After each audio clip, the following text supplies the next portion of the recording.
पंचायत सरदार शहर पंचायत समिति में कल 5 समितियों के चुनाव होने हैं और उस चुनाव को लेकर उठापटक काफ़ी पहले से शुरू हो गई थी और पंचायत चुनाव है वो चाचा भतीजे की लड़ाई के रूप में माना जा रहा था। उस लड़ाई के अंदर श्यामलाल बनाम केसरी शर्मा के बीच में लड़ाई हो गई थी। कांग्रेस और भाजपा की बजाय इस लड़ाई को इस रूप में देखा जाने लगा था, जबकि जब स्थिति थी कांग्रेस को बहुमत मिलने के बावजूद पंचायत समिति में प्रधान बनाने से वंचित रह गए थे। उसके बाद अब जब समितियों की लड़ाई होनी शुरू हुई थी तो भाजपा के एक सदस्य सुखराम जी बाना जो उप प्रधान थे, उनके देहांत के बाद स्थिति 12-12 की बन गई थी। 12-12 स्थिति बनने के बाद में चाचा श्यामलाल ने कांग्रेस के एक उम्मीदवार को अपने के पाने में अंदर कर लिया था, जिससे उनकी संख्या बढ़कर 12 हो गई थी और कांग्रेस को वो 11 पे बता रहे थे। हालांकि मैंने पहले ही कहा था अंतिम मुकाबला है वो मतदान होने के बाद और गिणित के जो गिनती होने के बाद ही पता चल पाएगा, लेकिन उस समय तक की जो गिनती थी वो 11-13 थी। लेकिन आज जो आंकड़ा है वो एकदम उल्टा हो गया है। ये बात हालांकि सही है कि गिनती अभी भी 13 और 11 की है,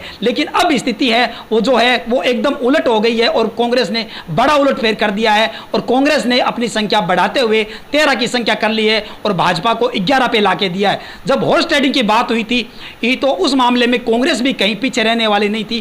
केसरी शर्मा ने हालांकि किसी प्रकार के दावे नहीं किए थे, हालांकि दिन रात मेहनत की थी और मेहनत के बाद आज जो बीजेपी के खेमे से 2 उम्मीदवारों को अपने पक्ष में कर लिया है। उसके अंदर मालक सर से रामलाल जीत कर आए थे, उन्होंने आज वो कांग्रेसी खेमे में दिखाई दे रहे हैं और अजीत सर से पप्पू भाट जीत कर आए थे, वही जो है वो आज कांग्रेसी खेमे में केसरी शर्मा के नेतृत्व के अंदर दिखाई दे रहे हैं। तो इस प्रकार 11 और 2 बीजेपी के माने तो 13 की संख्या हो गई है। केसरी शर्मा से जानते हैं कि आप लगातार मेहनत कर रहे थे, हमसे भी बात करने की आपने कोशिश की थी, आपने कहा था समय आने पे जवाब देंगे। तो आज जो 11 से 13 के रूप में हो गए हैं संख्या, हालांकि पहले भी 11-13 की थी और अब भी 11-13 की है, लेकिन मामला उलट हो गया है। तो किस प्रकार लगता है? शायद आपने कभी फूल और कांटे फिल्म देखी होगी। अगर आपने फूल और कांटे फिल्म आपने नहीं देखी तो थोड़ा कभी इसमें देखना कि उसमें एक डायलॉग था कि कुछ हुनर ऐसे होते हैं जो सिखाए नहीं जाते, खून में शामिल होते हैं। ये जो अपने आप को तथाकथित चाणक्य मीडिया के थ्रू, क्योंकि मीडिया को तो 24 घंटे कुछ न कुछ दिखाना होता है, उनको मसाला चाहिए होता है, तो हीरो बनने का प्रयास करते हैं, वो नहीं होता है। भंवरलाल जी शर्मा के जो सेवा कार्य हैं, अगर उनको 10% भी बुनाया जाए तो मैं ये मानता हूँ बहुत हैं। आज भी उनकी टीम इधर थोड़ा दिखाने का प्रयास करे, आज भी उनकी टीम के ऐसे बहुत कार्यकर्ता हैं जो घर बैठे उनकी लंबी उम्र की दुआ करते हैं। पिछली बार का तो एक विश्वासघात, एक धोखा था। अभी आप आए हैं, आपको चाय पिलाएं हैं, उसमें हम क्या मिला के दे दें उस बात का आपको आभास भी नहीं होगा। इस बार उन्होंने वक्त था हमारे पास भी, तो उनको मालूम हो जाना चाहिए था कि पिछली बार की तरह धोखा घर बुला के साथ किसी के भी साथ किया जा सकता है, घर पे बुला के। और रही बात आपने अभी कहा 11-13 जैसी कुछ नहीं है, लंबी लंबी मेरे को आती नहीं है। अभी भी हमारा ये ऑन द वे है, 14 मेंबर है हमारे पास। तो केसरी शर्मा के द्वारा अभी दावा किया जा रहा है कि संख्या अभी वह 13 पर ही रुकने वाली नहीं है, इनकी संख्या बढ़ती जाएगी। तो ये 13 पे की बजाय 14 की बात कर रहे हैं। इनका की बात माने तो इनका सीधा सीधा इशारा है कि एक जो और उम्मीदवार जो बीजेपी से जीता हुआ है इनके संपर्क में है और वो रास्ते के अंदर है और वो जल्दी इनके पास आने वाला है, तो इनकी संख्या 14 हो जाएगी। हालांकि 2 उम्मीदवार है जो बीजेपी से जीत कर आए थे, आज वो केसरी शर्मा के नेतृत्व में आ गए। इनसे भी जान लेने की कोशिश करते हैं। पप्पू जी, आप बीजेपी के से जीते थे, आज कांग्रेस के साथ आए हैं, तो क्या लगता है ऐसी क्या स्थितियां रही कि आज आपको कांग्रेस के साथ आना पड़ रहा है? देखिए, पिछले बार जैसे 8 महीने से हम लोग कोशिश कर रहे हैं कि हमें काम दो, हमें काम नहीं मिल रहा है।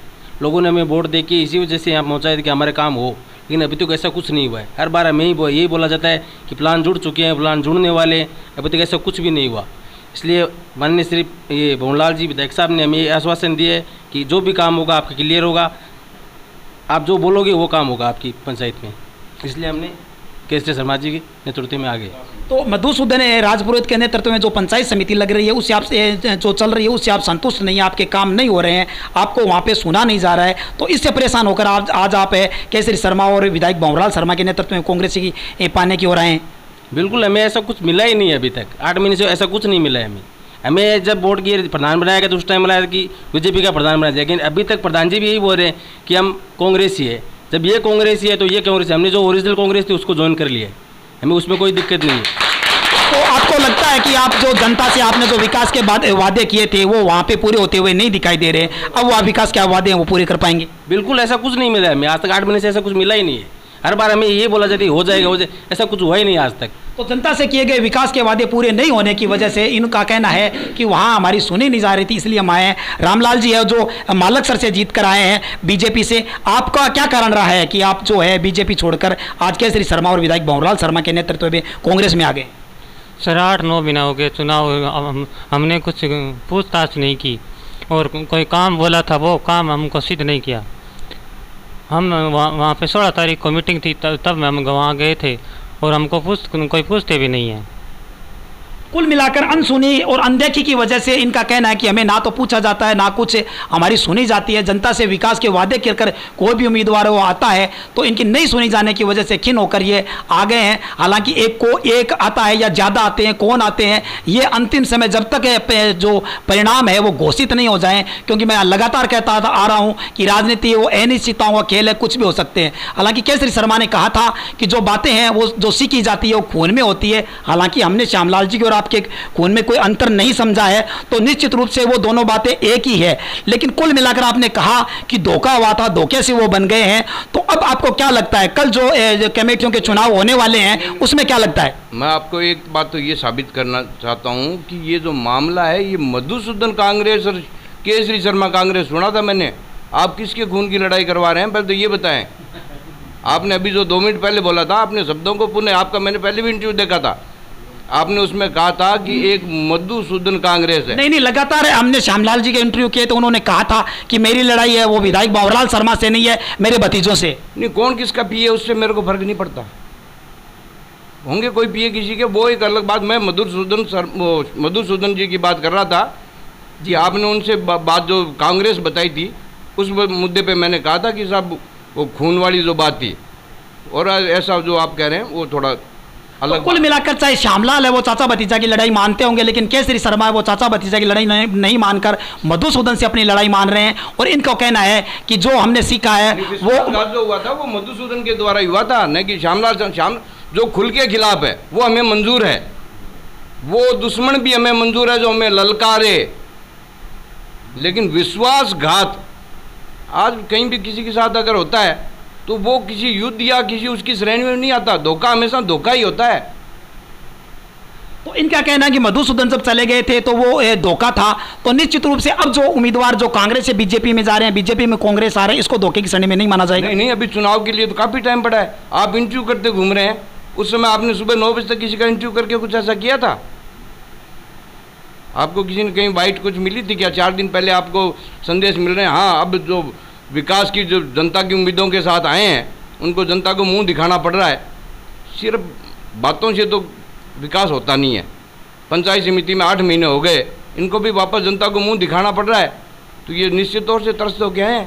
तो कल जो चुनाव होने वाले हैं निश्चित रूप से कांग्रेस बहुमत के साथ सभी कमेटियों के अंदर है, वो जो आपके नेतृत्व में के अंदर जो ग्रुप है, हालांकि मधुसूदन है वो भी मतलब अपने आप को कांग्रेस का ही बोर्ड मान रहे हैं कि बीजेपी के सहयोग से चल रहा है। तो क्या ये माने कि कल आपके नेतृत्व में के अंदर जो आपकी टीम है वो कांग्रेस के सिंबल पर जीत जाएगी?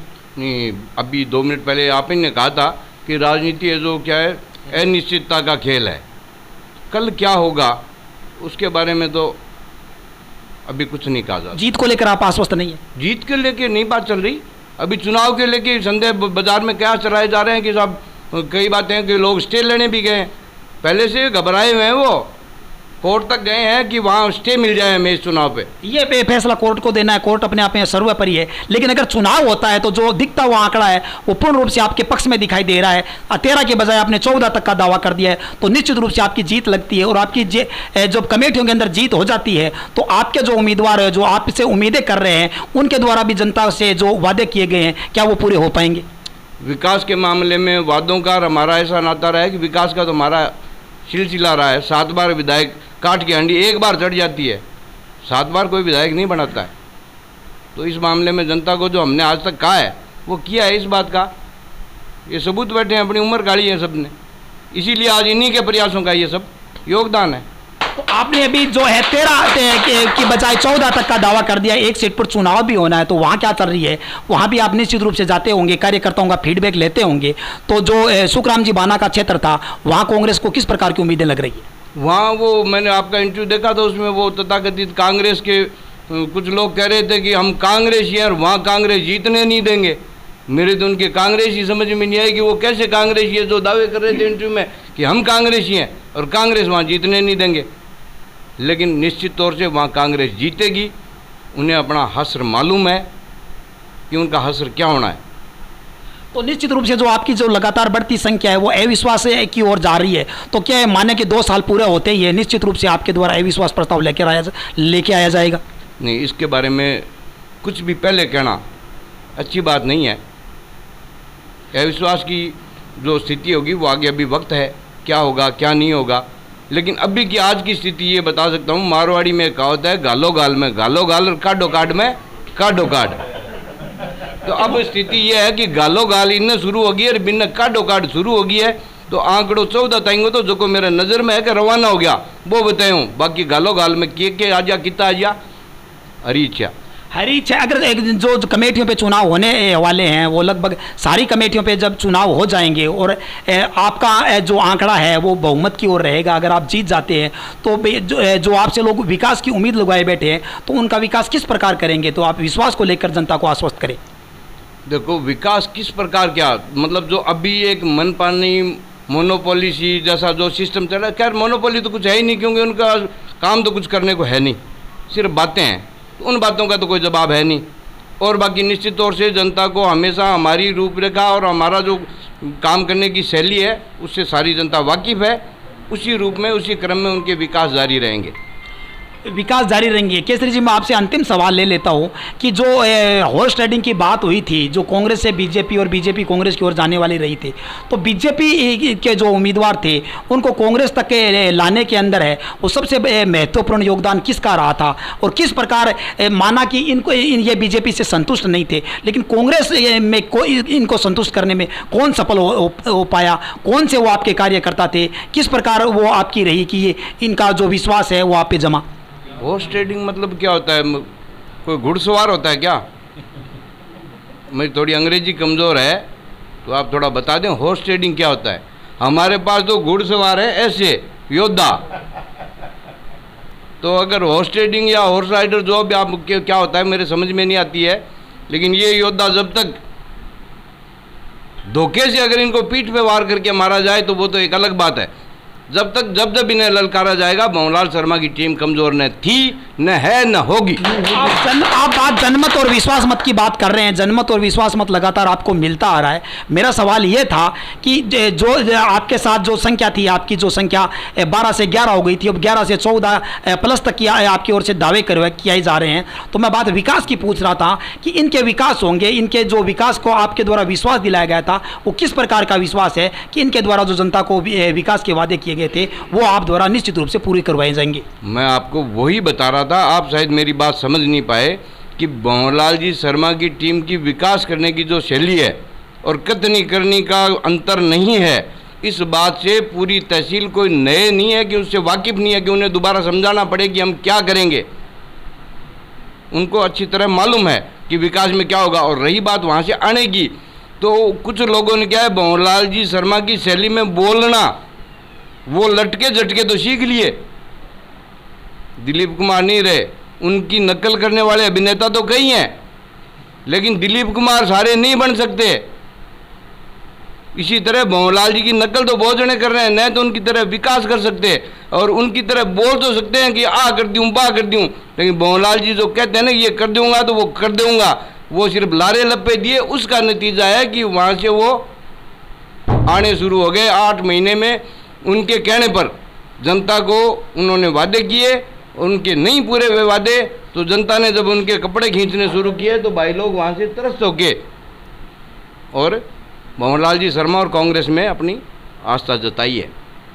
तो ये थे केसरी शर्मा, जो पंचायत समिति सदस्य हैं, प्रधान है के का चुनाव भी इन्होंने लड़ा था। हालांकि इनका कहना है कि वो धोखे से चुनाव हार गए थे, लेकिन इनकी जो लगातार संख्या बढ़ती है, बढ़ती संख्या का कारण इन्होंने बताया है कि भंवरलाल शर्मा की भंवरलाल शर्मा पर विश्वास जताते हुए इनकी संख्या लगातार बढ़ी है। भंवरलाल शर्मा की कथनी और करने में ये अंतर नहीं बता रहे हैं। तो लगातार जो उम्मीदवार इनके पास बीजेपी छोड़कर आ रहे हैं, उनको विश्वास है कि भंवरलाल शर्मा है वो जो इनके द्वारा किए गए विकास के वादों को पूरा करवाएंगे। और निश्चित रूप से कांग्रेस की बढ़ती हुई संख्या को देखकर आज कार्यकर्ता काफी उत्साहित है। निश्चित रूप से तालियों की गड़गड़ाहट से ये इसी बीच में मैं आपको बात और बताना चाहूँगा कि श्री राम जी जो गए हैं, निश्चित तौर से उनको कहीं न कहीं भ्रमित किया गया है।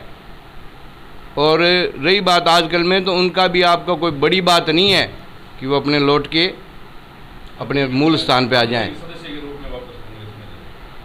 कांग्रेस के सदस्य तो हैं ही, वो तो आपके इंटरव्यू में भी उन्होंने कहा, लेकिन अपने मूल स्थान पे वापस आ जाएं। मुझे इसमें भी कोई अतिशयोक्ति नज़र नहीं आ रही है। इसमें भी आपको नज़र नहीं आ रही है? तो आपको ये लगता नहीं कि कांग्रेस आपस में लड़ रही है और बीजेपी इसका फ़ायदा उठा रही है? हाँ, फ़ायदा उठा रही है कि नहीं उठा रही है, या खुद का अब क्या है कि मैं सोशल मीडिया पे बोल नहीं सकता कुछ शब्द, लेकिन क्या है कि यूज़ हो रही है, तो इसको इस तरह मान ले तो ज़्यादा ठीक नहीं होगा क्या भाई? अभी तक सिवाय यूज़ के तो ऐसे है कि जब वहाँ पे कांग्रेस के सिंबल से प्रधान बनना था तो बीजेपी ने कांग्रेस के सिंबल को रोक दिया, वो इसमें भी अपनी जीत मान रहे हैं? नहीं, मतलब यूज़ का मतलब आप समझ नहीं रहे हो शायद। मज़े लेने के लिए अपन बहुत सी चीज़ यूज़ करते हैं, जिसका यूज़ किया और फेंक देते हैं, जिसमें एक सिगरेट है और कई चीज़ें हैं कि यूज़ किया और फेंक दिया। वो स्थिति आज भाजपा की है, उनको यूज़ किया गया है सिर्फ, और बाकी कुछ नहीं। और अब उसमें यूज़ होने के मामले आज वो भी पछता रहे हैं कि हमारे को तो इस तरीके से यूज़ किया गया कि सिगरेट की तरह जब तक 2 सट मारने थे मारे और बाकी डस्टबिन में फेंक दिया। तो इनका कहना है कि भाजपा वहाँ पे सत्ता नहीं चला रही है, जबकि भाजपा वहाँ पे यूज हो रही है, जबकि भाजपा है वो कांग्रेस के सिंबल को रोककर अपनी जीत मान रही है। उनका मानना है कि कांग्रेस के सिंबल को नहीं जीतने दिया, निर्दलीय को हमने जिता दिया, तो निश्चित रूप से हमारे सहयोग से वहाँ पे प्रधान बना है। लेकिन बात कुछ भी रहे, वादे और आरोप प्रत्यारोप का दौर राजनीति के अंदर चलता रहता है। लेकिन अब भाजपा यूज नहीं होती तो आज ये विकास के कार्य भाजपा के होने चाहिए थे। भाजपा के काम अगर होते तो आज ये मेरे जो भाई बैठे हैं ये दुखी होके नहीं आते, इनके काम होते निश्चित तौर से। लेकिन भाजपा को सिर्फ यूज़ किया गया और इस चीज़ का उनको मालूम नहीं चला। जोश जोश में कई बार कुछ निर्णय हो जाते हैं जिसका खामियाजा आज भाजपा भुगत रही है। ये परेशान हो गए हैं जो भाईजन आए हैं, इनको अपने गांव में वापस पब्लिक को जहाँ से इन्होंने वोट लिए थे वहाँ मुँह दिखाना पड़ता है। वो मुँह दिखाने के काबिल जो भी टीम गई थी वो रही नहीं, तो इन्होंने कहा साहब इस समय तो कैसे चलेगा इस तरह। निश्चित तौर से विकास के मामले में ये पिछड़ गए।